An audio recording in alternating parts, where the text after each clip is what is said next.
Assalamualaikum warahmatullahi wabarakatuh. Perkenalkan, saya Selvi Restiana. Di sini saya akan menjelaskan mengenai pengertian sistem sosial budaya. Kehidupan bersama manusia berlangsung dalam wadah yang lazim disebut masyarakat. Sejak manusia mengenal kebudayaan dan peradaban, masyarakat manusia sebagai proses pergaulan hidup telah menarik perhatian. Di dalam setiap masyarakat selalu terdapat tujuan dan prinsip dasar tertentu.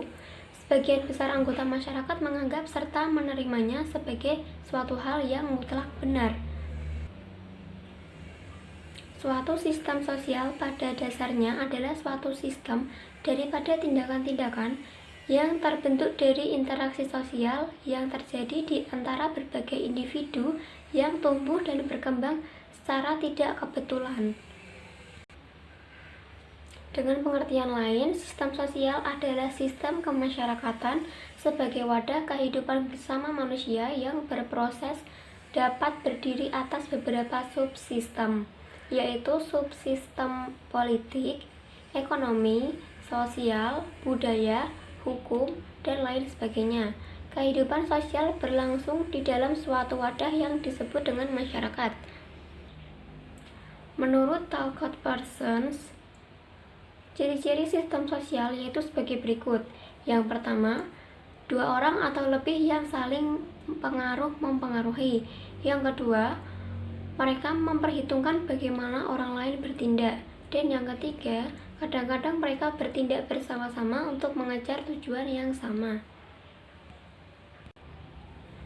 Sedangkan menurut Alvin Petran menyatakan bahwa di dalam sistem sosial paling tidak harus terdapat yang pertama, dua orang atau lebih, dan yang kedua, terjadi interaksi antara mereka. Yang ketiga, bertujuan, dan yang keempat, memiliki simbol, struktur, dan harapan-harapan bersama yang dipedomaninya.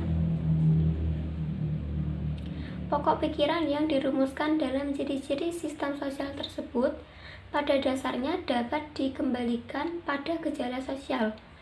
Apabila satu pihak beraksi, maka pihak lain akan berinteraksi. Pihak yang beraksi itu disebut ego dan pihak yang bereaksi disebut alter, disebut interaksi sosial. Dan menurut Charles P. Loomis, ciri-ciri pokok interaksi sosial yaitu sebagai berikut. Yang pertama, pihak yang berinteraksi berjumlah lebih dari satu orang. Yang kedua, adanya komunikasi antara pihak-pihak tersebut dengan menggunakan lambang-lambang tertentu. Yang ketiga, adanya dimensi waktu yang mencakup masa lampau, masa kini, dan masa yang akan datang. Dan yang terakhir, adanya tujuan-tujuan tertentu. Sekian, terima kasih. Assalamualaikum warahmatullahi wabarakatuh. Nama Renti Lestari, NIM 4301019008. Di sini saya akan menjelaskan mengenai kebudayaan. Kebudayaan, pengertian kebudayaan adalah sistem pengetahuan yang meliputi sistem ide atau gagasan yang terdapat dalam pikiran manusia sehingga dalam kehidupan sehari-hari kebudayaan itu bersifat abstrak.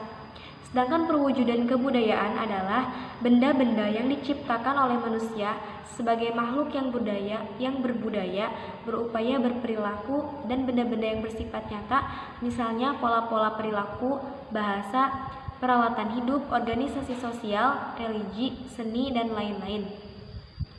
Ada beberapa pendapat ahli yang mengemukakan mengenai komponen-komponen atau unsur kebudayaan. Yang pertama, kebudayaan disebut sebagai suatu unsur pokok, yaitu alat-alat teknologi, sistem ekonomi, keluarga, dan kekuasaan politik. Yang kedua adalah ada 4 unsur pokok yang meliputi. Yang pertama, sistem norma yang memungkinkan kerjasama antara para anggota masyarakat untuk menyesuaikan diri dengan alam sekelilingnya. Aktivitas tindakan dari wujud kebudayaan itu sendiri adalah berpola dari manusia dan masyarakat. Wujud ini sering pula disebut sebagai sistem sosial. Sistem sosial ini terdiri dari aktivitas-aktivitas manusia yang saling berinteraksi, mengadakan kontak, serta bergaul dengan manusia lainnya menurut pola-pola tertentu yang berdasarkan adat istiadat atau tata kelakuan. Berdasarkan wujudnya, kebudayaan dapat digolongkan atas dua komponen. Komponen yang pertama adalah kebudayaan material.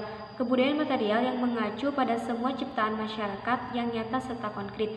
Termasuk dalam kebudayaan material adalah temuan-temuan yang dihasilkan dari suatu penggalian arkeologi, semisal mangkuk tanah liat, perhiasan, senjata, serta yang lainnya. Adapun kebudayaan non-material adalah ciptaan-ciptaan abstrak yang diwariskan dari generasi ke generasi, misalnya berupa dongeng, cerita rakyat, dan lagu atau tarian tradisional. Pembahasan selanjutnya mengenai komponen-komponen atau unsur utama dari kebudayaan antara lain peralatan dan perlengkapan hidup, sistem mata pencarian hidup, sistem kekerabatan dan organisasi sosial, bahasa, kesenian, sistem kepercayaan, agama, dan yang terakhir adalah sistem ilmu pengetahuan. Sistem mata pencarian hidup. Perhatian para ilmuwan pada sistem mata pencarian ini terfokus pada masalah-masalah mata pencarian tradisional saja. Di antaranya adalah berburu, meramu, bertanam, bercocok tanam, dan yang terakhir menangkap ikan. Adapun untuk sistem organisasi sosial adalah perkumpulan sosial yang dibentuk oleh masyarakat baik yang berbadan hukum maupun yang tidak berbadan hukum, yang berfungsi sebagai sarana partisipasi masyarakat dalam pembangunan bangsa dan negara.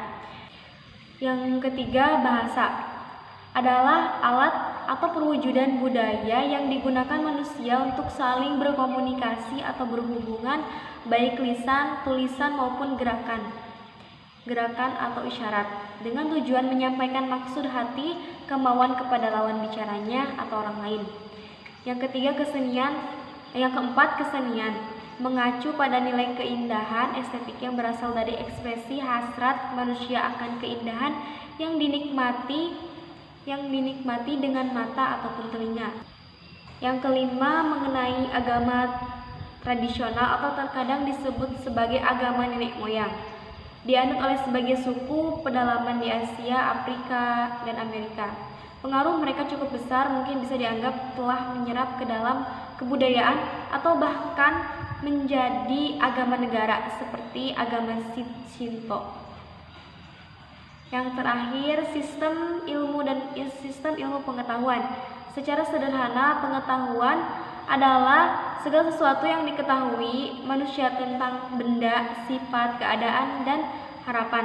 Pengetahuan dimiliki oleh semua suku bangsa di dunia. Mungkin itu saja pembahasan yang saya Terima kasih, itu saja yang dapat saya sampaikan. Untuk materi selanjutnya akan disampaikan oleh teman saya. Terima kasih. Wassalamualaikum warahmatullahi wabarakatuh. Assalamualaikum warahmatullahi wabarakatuh.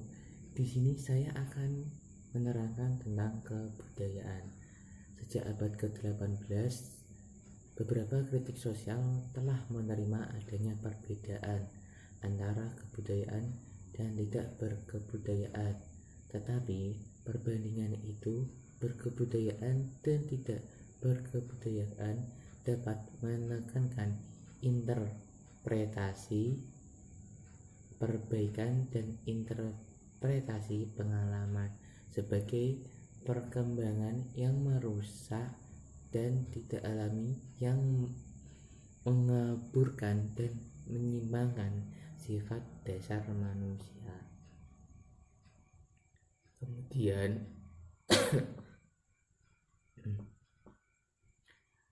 ada beberapa cara yang dilakukan masyarakat ketika berhadapan dengan imigran dan kebudayaan yang berbeda dengan kebudayaan yang asli.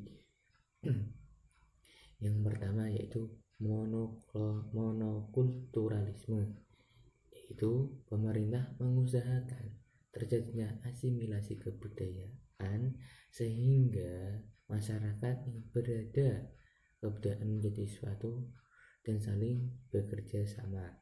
Kemudian light kultur atau kebudayaan inti, yakni sebuah model yang dikembangkan oleh Bassam TV dari Jerman. Dalam light kultural ini, kelompok minoritas dapat menjaga dan mengembangkan kebudayaan sendiri tanpa bertentangan dengan kebudayaan induk yang ada di dalam masyarakat aslinya.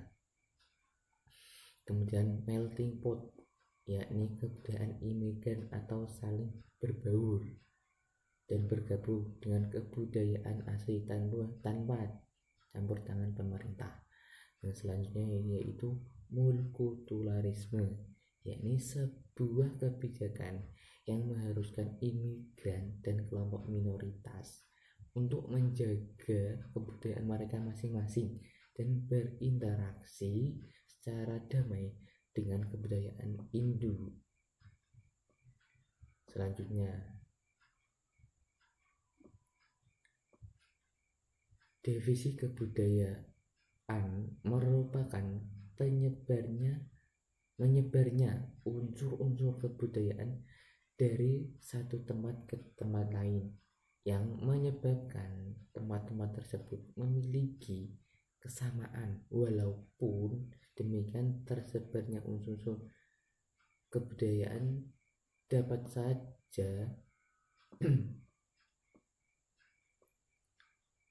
tidak utuh lagi karena unsur kebudayaan tersebut di tempat baru mengalami perkembangan dan perubahan yang disesuaikan dengan kondisi dan selera masyarakat yang menerimanya. Kadang kala ahli divisi kebudayaan melihat kebudayaannya sama tetapi satu sama lain tidak berhubungan. Maka hal ini disebabkan oleh perkembangan kebudayaan berjalan secara bersamaan dan